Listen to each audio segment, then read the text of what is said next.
sa aton nga bala. Grabe ang kape, soft drinks. Siling ko Lord, sorry. Nga wala ko ginahalungan ining imo templo. So, sorry. Siling ko ano naman grabe ang saka kasi hasta nga gapalanakit din mo. Siguro sukot pagid guro sang kadto pakari ko bala sang process ang gikasal ko. Adlaw-adlaw init.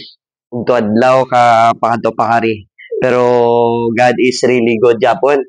Ang Diyos manami gid nga at least natapos ang akon nga mga gina-process sa pabor kagahom sa Ginoo nga nagaupod sa akon kabuhi. Amen. So, ang aton nga tunaan subong magakilalanay pakitayhan sa langit kung didto na ta. Kay may mga pamangkot kag may mga teaching nga nagambal nga iban way nakilalahay, iban kilalahay man. Kay basi bala may mamangkot sa aton haw. Basi bala may wali bala kag mabatian kita nga wala na ta kilalahay dito sa langit. So talakayon ta na. Paano maging kumpleto ang imo kalipay dito sa langit kung hindi mo makitaan ang pamilya mo diri sa tuta? Dito, no? So, maging kumpleto na kung ang imo pamilya diri. Kag kung sino ang imo pamilya diri.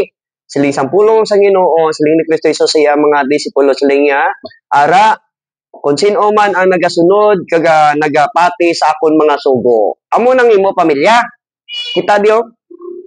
Lain-lain mananay, tatay, tapro, isa kita sa pamilya kay Kristo.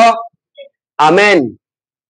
Ang matutuod mga pamilya, ang nag-aalagad sa Dios, si matutom. Kaya nga man, kay sa tutuod lang, amo niya ang maupod mo dito sa langit. Amen. Ang pamilya mo yang wala nakakilala diri sa duta sa Dios. Dito sa langit, di mo na sila pamilya. Hindi mo sila paupod mo. So matutuod mo yung pamilya, kung diin ka, upod mo sila. Amen? Amo na matuod mga pamilya. That's why sila ni Kristo, kay pamilya mo si Kristo, sila ni Kristo, kung diin ko dito maning mo. O pamilya mo sa mo. Amen? May mga pamangkutanon, pastor, kung dito to sa langit, makilala na yung matajapan. O tanos banta nyo, kilala yung tao. Kaya sila nila, wala na to yung isang iban nga ibabaw, kundi pagdayaw sa Diyos. Ang pagdayaw sa Diyos, ara na ya. Kaya mo ni gina-practice na digani aton kagulingon, no? Sa pagdayaw sa Diyos. Di kung hindi ta matutong, paano ta practiceon kagulingon tis ni man? Di ba? So, tandaan naton ang pamangkutanon. Kilalahay kita Japon bala. Kung dito na kita sa langit, kung makinitan na itata. So, dako ka pamangkot sa kabuhi sa Kristoano na. Kung kilalahay, kay iban, siling nila sa Isaiah, we forget everything, we forget ipalimtan ta ang mga memories naton. Ano nga memories na? Ang nabutang, mga sad memories. Mga memories nga sa diin hindi makaimaya sa Diyos. Pero ang mga memories nga sa diin nakaimaya sa Diyos, nagadayo ka, nagaisa ka mo sa Diyos, hindi mo na iya malimtan. Abi mo kunya, dito sa imperno, lain mas langit. Ang sa langit ya, malimtan mo ang mga sadness. Puro nakalipay mo. Ang mga memories nga nag-atag sa imo sing kalisod. Why na to? That's why ang pamilya mo diri, nga hindi mo kaupos langit, hindi mo na madumduman.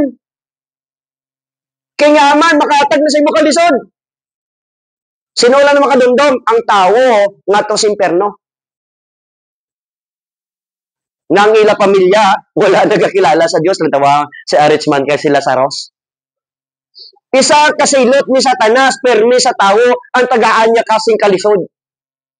Ginalantaw, gina-inject sa imo, Panginoon, nalantaw ablang at tabo sa Richman. Grabe ang pakinuoya, grabe ang ugayong niya kung pwede ipadala liwato sila sa Ros sa pagwali sa akon mga utod. Ngaman, gusto ni Satan, una-una, gupo niya permi, ibindri kita palang sa kalibutan, gupo niya atong yung peace of mind. Sa pag-inject sa masubok nga kabuhi sa aton paminsaron.